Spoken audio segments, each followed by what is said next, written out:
Well, what do you think Sorry. in terms of them getting the bigger rating this week? Yeah. What does this mean? Does this mean they're going to keep trying to do Legend stuff like this? Because it feels like every time we have these shows, it's diminishing returns. They don't really tend to Yeah. have the Legends do too much with younger guys that gets them over. I mean, is this going to send to WWE the message that, nostalgia is the answer? Well, I think they know it isn't, and it can only be used maybe once or possibly twice a year, and it will pop a rating once or twice per year. But as far as it being a weekly thing, no, there's no way they're going to do that. I mean, you could say, well, Finley, you're wrong. What about Goldberg? He's come back, and he's apparently going to be facing Drew McIntyre at Royal Rumble. So in a sense, that's a nostalgia act. But I think as far as them actually doing like legend shows filled with veteran acts who are back just for this particular story, no, that's not something they're going to do on a regular basis, because it just simply would not work. And it interferes with what they're attempting to do, which is presumably try and get a new crew of guys over and women as well. So no, it was just a one-off show, and it did what nostalgia shows usually do, and it drew the casual audience. Question is, will they be there next week? Probably not. I mean, maybe if TATANKA was there, maybe if they advertised, maybe if they did like a big media blitz now on social media that TATANKA will wrestle on next week's Raw, or maybe they'll draw 2.5 million viewers. You never know. I'm just trying to contemplate that in my head. TATANKA. I mean, in terms of Goldberg, though, it's interesting because we talked on What's Going Down about the Goldberg thing, and a lot of people being frustrated with it. But Jamie Miller, who we both know, I was talking to him today, and he gave me a perspective that I thought was worth bringing up.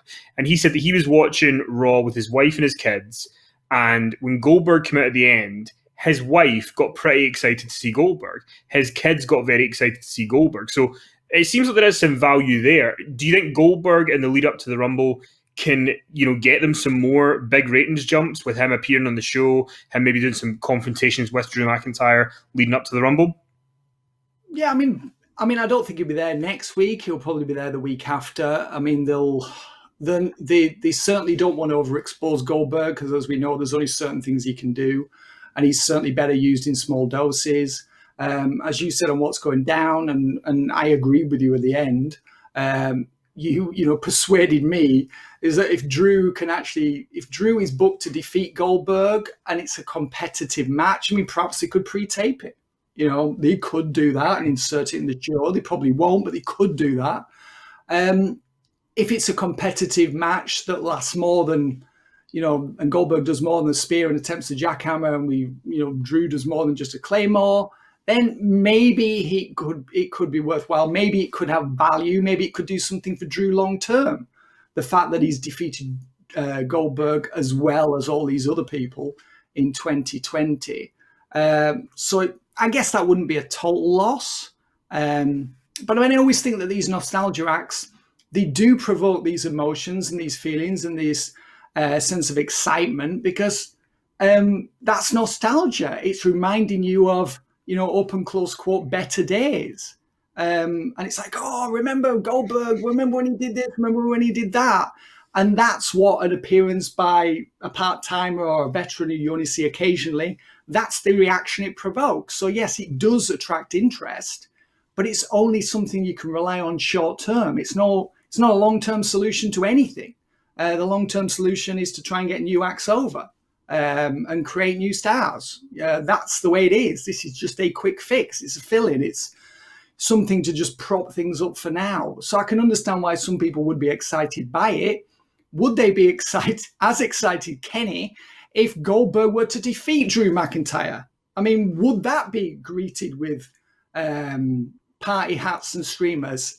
I don't think so. I mean, I'm sure it would provoke a big response on social media, but I imagine many of the people who would be commenting on it would be complaining. They'd be up in arms. So it's a tricky one, really. I think, if Drew beats him and they give us a bit of a match, then it can have value. It can achieve something. It can be constructive. But I mean, if Goldberg defeats Drew McIntyre, who really wants to see that apart from Goldberg's son? Well, I mean, the thing is, like, I mean, Goldberg, he beat the Fiend at Super Showdown 2020. At least this match, the one thing that we can say is this match has not taken place in Saudi Arabia in 125-degree weather. So, like, you know, put the cooler jets into that Thunderdome. Get Bill nice and cool. Give him a nice atmosphere so he can just have the best scenario to have that good match that people are hoping for. I mean, who perspires most, Goldberg or Brock Lesnar? I mean, that's the big question of January 2021, isn't it?